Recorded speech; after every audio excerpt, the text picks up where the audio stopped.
Всем добрый вечер. Сегодня я хотел бы с вами посмотреть еще одно видео с названием «Украинцы – это тюрки». Давайте вместе посмотрим. Ссылку на видео я оставлю в описании.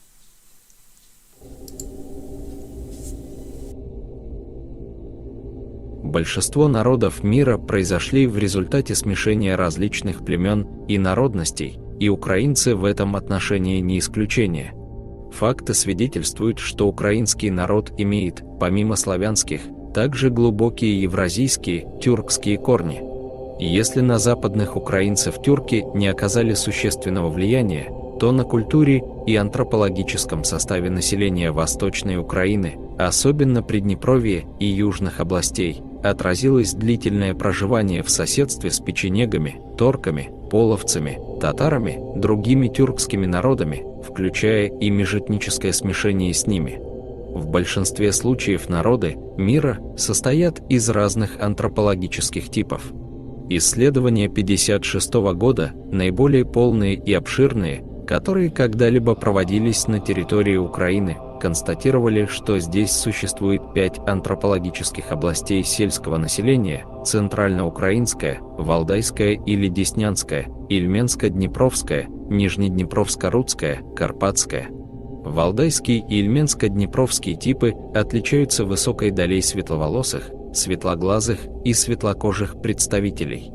В центральноукраинском типе это 75% всех сельских жителей Украины, доля темноволосых и темноглазых значительно выше, нередко у его представителей наблюдаются монголоидные признаки, унаследованные от тюркских предков. О тюркских корнях украинского народа указывается в книге академика Петра Толочка «Кочевые народы степей и Киевская Русь». Как известно, в 1240 году тюрки-монголы захватили Киев.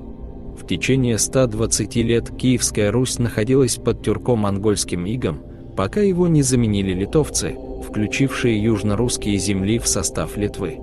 Тем не менее, причерноморские степи и Крым остались под господством татар, народа, возникшего в результате смешения монголов с половцами и другими тюркскими народами. Создав на территории Крыма свое ханство, крымские татары совершали регулярные набеги на Украину вплоть до середины XVIII века, причем делали это даже тогда, когда выступали союзниками запорожцев в их борьбе с Польшей. В ходе набегов они уводили в рабство огромное число украинцев. Женщины становились наложницами татар, пополняли их гаремы, рожали им детей, в результате чего, как отмечает Петр Толочка, происходила европеизация тюркско-монгольского этноса. В свою очередь, отмечает далее Петр Толочка, восточные славяне также окрашивались в тюркско-монгольские тона. Происходило это не только путем многочисленных внебрачных связей татарских воинов с русскими девушками, но и благодаря оседанию части татар в южно-русском пограничье и их постепенной ассимиляции.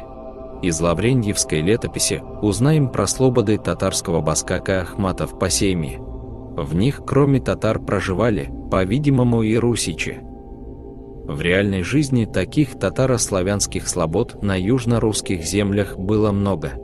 Есть основания предполагать, что в них селились те татары, которые были христианами. Тот факт, что украинский народ имеет не только европейские, но и евразийские корни, подтверждается и тем, что многие украинские фамилии тюркского происхождения, например, Ханделий – это удалой хан, Хандюк – это ханский слуга, Кучук – малый, Карахаш – чернобровый, Бучма, Кучма по-тюркски – это высокая островерхая шапка, Кочубей. Немало фамилий имеют тюркские окончания Ука и Юг. Герой украинского эпоса казак Мамай носит чисто татарское имя, являясь тезкой хана Мамая, разбитого в Куликовской битве. Татарские корни характерны и для многих русских дворянских фамилий, поскольку немало Мурс и Беев переходило на службу к царю в XV и XVI веках, принимая православие и вливаясь в русское дворянство. Однако в среде недворянского русского населения фамилий татарского происхождения неизмеримо меньше, чем у украинцев.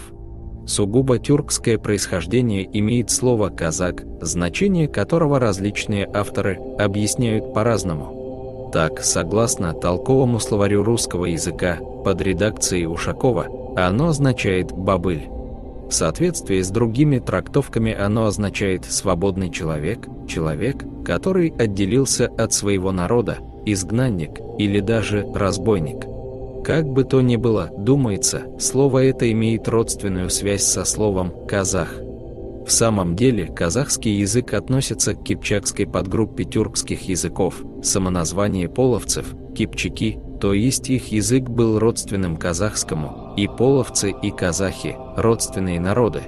Казачество зарождалось как чисто тюркское явление. Славянское казачество возникло значительно позднее. Однако немалую его часть составляли принявшие православие, ассимилированные тюрки. Отсюда тюркское влияние в лексике, одежде казаков, в частности запорожских. Шаровары, кривые сабли – все это от тюрков, как и слова атаман, есаул, кош, курень, гайдамак, майдан и другие. И национальная одежда восточных украинцев отличается от национальных костюмов жителей Галиции, Закарпатья и Буковины, почти идентичных костюмам словаков, венгров и румын. Огромные различия между западноукраинскими и восточноукраинскими диалектами.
Видео закончилось. Всем спасибо, что вы были со мной. Рассказ был интересен. Ссылку на видео я оставлю в описании. Всем спасибо. До свидания.